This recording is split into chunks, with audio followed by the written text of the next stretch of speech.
বর্তমানে 8.5 কোটি গ্রাহক নিয়ে টেলিকম খাতের প্রায় 46% শেয়ার গ্রামীণফোনের দখলে।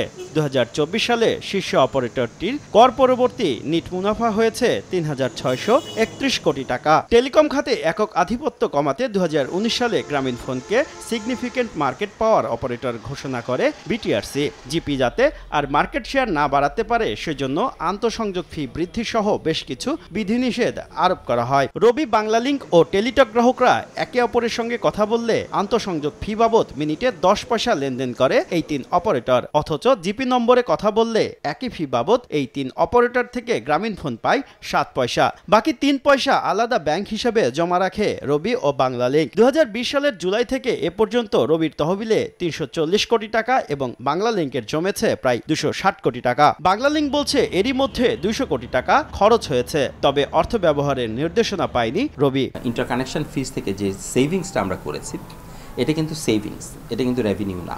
এটাকে রেভিনিউ দেখানোর কোনো সুযোগ নেই, কিন্তু অনেকটা বাধ্য হয়ে আমরা আরেকটা ফান্ড থেকে টাকা ট্রান্সফার করে আরেকটা ফান্ডে আমরা রেখেছি ওই ডিরেক্টিভটা কমপ্লাই করার জন্য। যে কোনো জায়গায় খরচ করতে পারবো না, ওদের পারমিশন নিয়ে খরচ করতে হবে এবং কোন জায়গায় খরচ করতে হবে, এটা অ্যাকচুয়ালি হাস্যকর। বিটিআরসির চেয়ারম্যান বলছেন নির্দেশনা মেনে অর্থ খরচ করতে হবে অপারেটর দুটিকে।